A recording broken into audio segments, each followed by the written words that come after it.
Hey guys, Henry from Adventure Air here, and we are going to talk today about what is a gyroplane.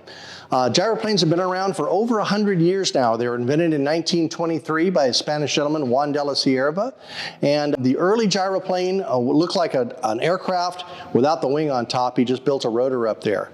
So how he figured all this stuff out in 1923 is pretty amazing to me. The wild thing about the gyroplane, there is no power that goes to this rotor up here.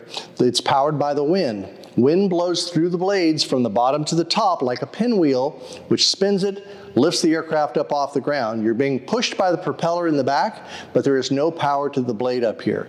The early models, you would take this blade and you would throw it, and then as you roll down the runway, wind would continue blowing through it, picking up the rotor speed, and you would lift up off the ground. Nowadays, we have a pre-rotor system which pushes it, starts the blade turning, but once you release that pre-rotor, it just spins automatically. Nothing you have to do, it does it all automatic. I truly believe this is one of the safest aircraft flying now, because if you do have an engine problem, it's called parachute mode. The thing just floats down like a leaf off a tree, and I can land this in an area the size of a tennis court with no engine power.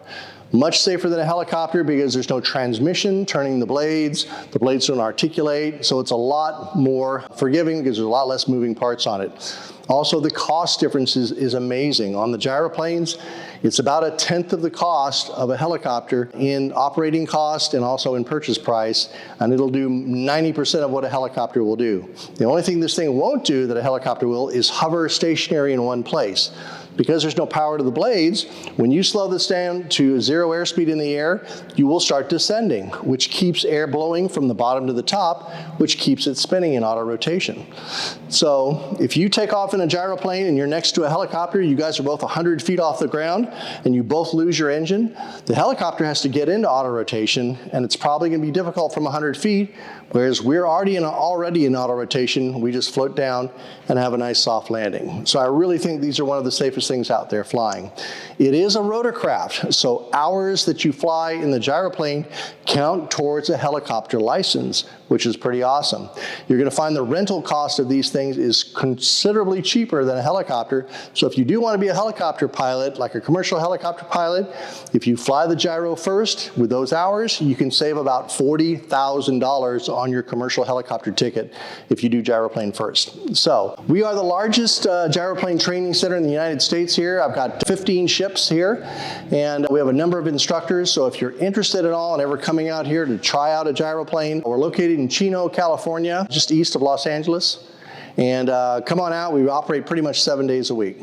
Okay, we're going to talk about what speeds do these things go.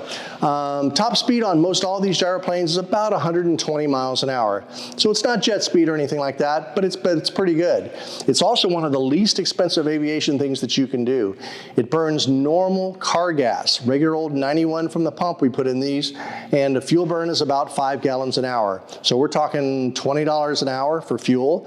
Compare that to other aircraft and you'll see that it's quite a bit cheaper to operate these guys. Has about a 400-mile range, so we can fly from here, Los Angeles to San Francisco, nonstop, and it's very economical to fly. Ceiling height, we've taken a stock gyroplane with no modifications all the way up to 27,000 feet. We, of course, had an oxygen system and all that. We wanted doing a test just to see how high we could go, so they can do some high altitudes if you want. I believe these models are rated for 12,000, but we did take a stock one up to 27 in the test just to see how high it'll go and handle it no problem. If you live in higher states like Colorado or something like that, it's no issue, especially with these Rotex engines. We have a number of different engines we can put on them. The 914 is 115 horsepower. The 915 is 140 horsepower, and that's what I would recommend. But if you want super extra power, you can go with the 916 Rotex, which is 160 horsepower. You're not going to fly any faster than that 120 mile an hour, but you'll get off the ground quicker, and it'll also haul more weight. Also, guys, I'd love to have you come out here to Chino, California. We're east of Los Angeles. We operate the largest training center for these things in the country, and just come up here for a fun flight. I'll be happy to take you up and show you what these things can do and how easy they are to fly. I think they're one of the easiest aircraft to fly and one of the easiest aircraft to land. I've taken a number of people up on their very first flight, and I'll let them do the landings. You basically have the stick, which is your speed speed, forward is fast, back is slow. You have left and right. So as they're coming into the ground, you just slowly pull the stick back to slow down, and you'll set the wheels on the ground.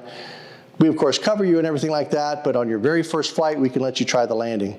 If I have to pick something that's more difficult, it's the takeoff. The takeoff is not hard, but it's a very step-by-step process to get it up off the ground. But once you're flying, it's an aircraft that can't stall.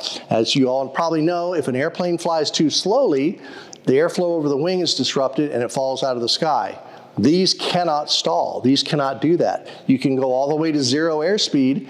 The only thing that happens is you'll slowly start floating down. So incredibly safe aircraft. Amelia Earhart has set several records in gyroplanes. She owned one herself, and so that's kind of a cool thing. Fast forward to around the 60s, 50s, 60s, 70s, we had a model called the Benson gyroplane that came out, Gyrocopter. He coined the phrase Gyrocopter, basically. And those were very short-bodied aircraft. They had kind of a high center of balance. They're a little more difficult to fly. You could buy a brand new Benson gyroplane in a kit that they would ship to your house. You buy it in the back of the Popular Mechanics magazines. So guys were buying these things and then building them in their garage, and then they were trying to go fly without training.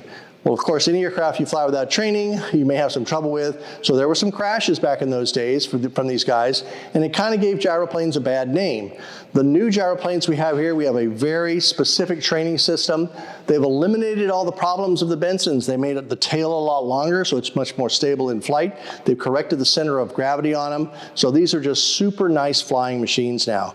So I would highly recommend, if you've never flown one before, come out here and take a 20-minute flight with us, and you'll see how fun they are. The new modern gyroplanes, like this purple one we have here, they're loaded with features that you would expect on like bigger aircraft or corporate jets. This one has a full 3-axis autopilot, which is tied to the Garmin G3X panel. So it's a touchscreen panel with synthetic vision, and it's got a 3-axis autopilot with it. This one also has a constant speed prop, which is a single lever constant speed. So those of you who are pilots, you know the blue knob to adjust your prop pitch.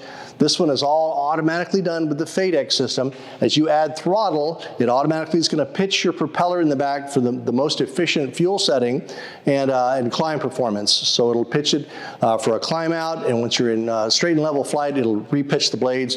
Does it all automatically. There's no adjustment on it at all. So it's got some really up-to-date features on it. People ask me about the cost of ownership for these things.